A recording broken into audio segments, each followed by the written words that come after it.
multitudes passing one by one and throng by throng through copper gates with hollow eagles and croaking lions, green and black, bespeaking only the lone conqueror, verdigris.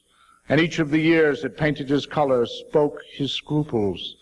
Time and the beggars transformed, the multitudes laid low, licking their tears from shawls, worn with the grief of humanity.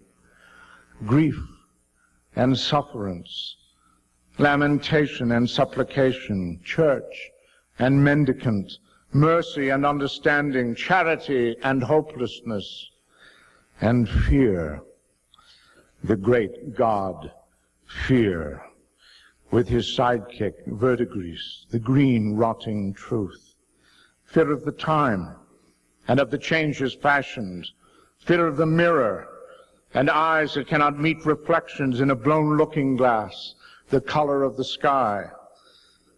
The shades of fear are moss-grown, rich yellow-green, too bright on a winter's cloud-strewn Sunday, too bright, like hair grown too healthily on a corpse.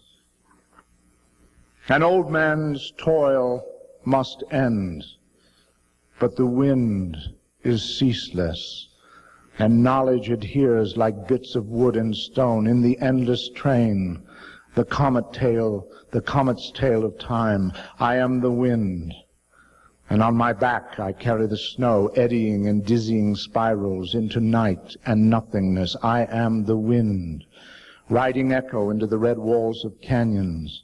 And the wailing of an old woman over the body of her son, bullet-torn, is the same to me and deserves the same transport as the whisper of her daughter, crooning love words along the flesh of her lover. I am the wind, carrying sound and light. I am the wind, blowing through days. I am the wind, taking with me the flares of eternity's candles. I am the wind, and I leave darkness in my wake and bring dawn.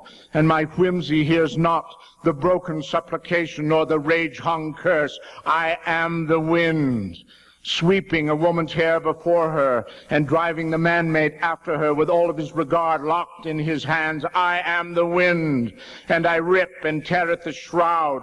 I smooth the rippled widow's veil. I send dust across the land. I smooth the ragged mountains. I toy with the sea, leaving it a seething white fury. I am the wind, and I will hold you.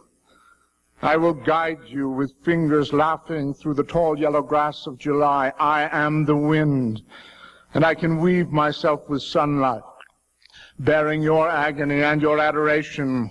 I can take her lips to me before you have found them, and leave you to yourselves, ringed with yellow grass and wound about with white petals. I am the wind, and nothing goes unhanded by me. I am the wind, and you know me. My only character is my weariedness. The multitudes pass. They shuffle and browse. The multitudes pass, the copper lions muted, the filthy eagles impotent and harmless.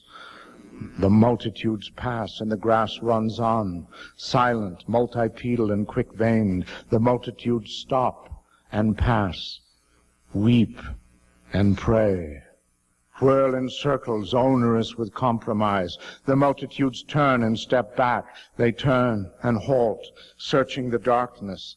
The multitudes whirl and turn, frozen with fear, and then, at last, glowing, and then at last a hero, and then at last running in the last looping stride, someone, and then at last a hero. Someone breaks forth in full run. Someone at last runs and running. Watch your head, ripping the cans and rags and finally the whole shelf. Someone runs to the cellar, and behind it, wrapped in burlap and oiled, someone runs to the cellar and running, and then at last someone running and behind it at last finds it.